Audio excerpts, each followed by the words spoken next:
to do a few embroidery stitches if you want to add some words to the middle strip of your Franz burp cloth. This is totally optional, but it adds a nice, cute little touch in some of our samples. You saw that we added words like baby, and then you can also use it to add the baby's name if you're so inclined. In the pattern itself, we have a whole list of options that are sized properly for the size of this strip, and you can print them out. They're designed to be printed on a great product we love called Sulky Sticky Fabri-Solvi. It's a very funny name, but is basically a water-soluble stabilizer that you can stitch through. It's sold on rolls or as 8.5 by 11 inch sheets that you can print directly onto. You just put it straight into your printer and it prints right on there and you're good to go. So the pattern, like I said, includes a whole sheet of different word options that you can choose from, or of course you can make your own. And if you print out the whole sheet, then you've got lots of options. I've printed out I've cut out the tiny one. And so you print onto the textured side of it, and then all you do is peel off the backing and then center it onto your strip of fabric. And this strip is oversized to allow you to trim after you're done stitching, so don't worry too much if it's not perfectly centered. Just get it close. And it sticks right on. You don't iron it, you don't do anything else, you just stick it down and you're ready to start stitching. So you can of course use pearl cotton, you can use embroidery thread, you can use sashiko thread, you can use 8 or 5 weight thread. It's really all up to you. This is a 8 weight pearl cotton that I'm using to show this, but again, any of those are perfectly good options, just will kind of depend on the look that you're going for. So you're going to take your thread and of course knot it on the back. Just one quilter's knot is usually fine. And then I'm going to show you 3 different stitching options. You can of course use any stitch you like, but I'm just going to show you a simple back stitch, which is about as easy as you can do, and will work for really any sort of word. A chain stitch, which is a little bit fancier, or a stem stitch, which is maybe in between, a little bit fancier than a back stitch, but not as fancy as a chain stitch. And you can, again, decide on the look that you're going for, how ambitious you are with your embroidery, and then also some stitches lend themselves better to words that have more straight letters or more curved letters, and may also depend on the font you're using if you're not using the options in the pattern. So you can choose whichever you like, or again, go for a different stitch altogether if you'd like. So we'll start with a back stitch. You're going to come in 1 stitch length in from the end of whatever letter you're starting on. Come in from the back and go down, and then stitch length back to the start of the letter and pull your thread through. Oops. There we go. Come up a stitch length away in front of the stitch you just did. And again, this product is so great because you just stitch straight through it. It tells you exactly, of course, where to go because you've already printed out whatever letter or whatever word you're using. And then when we're done with this, you just put it in water and it dissolves away. You let the strip dry and then you're ready to start, to finish showing your burp cloth. So, back stitch, you come up 1 stitch length away and then go back down the whole of that first stitch you did. Like that. Another stitch length away. Back down the whole of that previous stitch. And you just keep going. Okay, all the way along.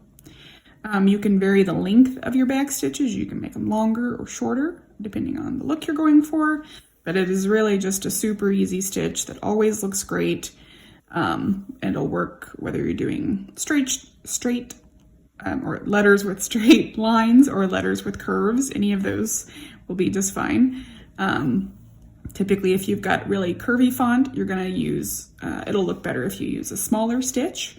And then if you've got just a bunch of straight lines, then you can use whatever straight whichever stitch length you think will look best. So that's a back stitch. Okay, next I'm going to show you the stem stitch, which is super simple, but again, looks just maybe a little bit fancier than the back stitch does.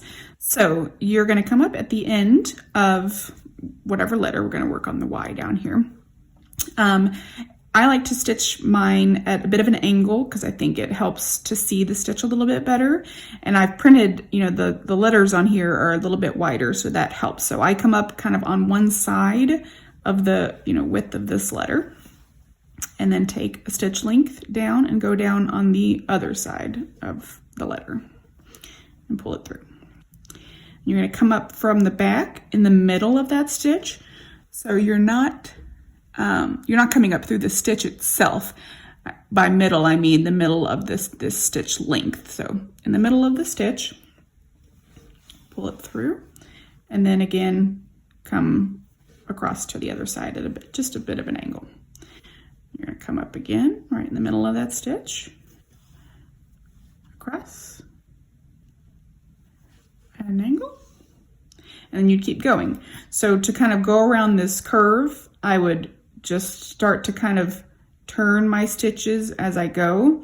It becomes a little more obvious if you're, you know, while you're actually doing it. Oops.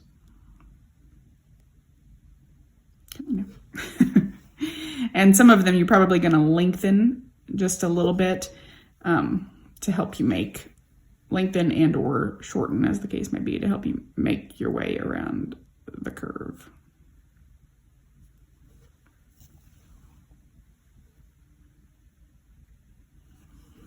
And right now, of course, there's, you know, the outline of this letter there to kind of, that will maybe look like your stitches don't look quite right, but once the stabilizer is gone, you're not going to notice that anymore.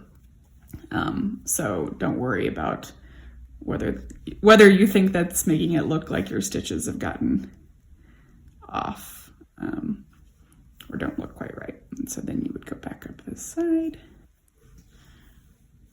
and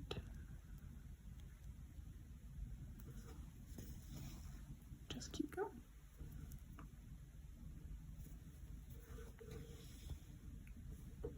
There you go.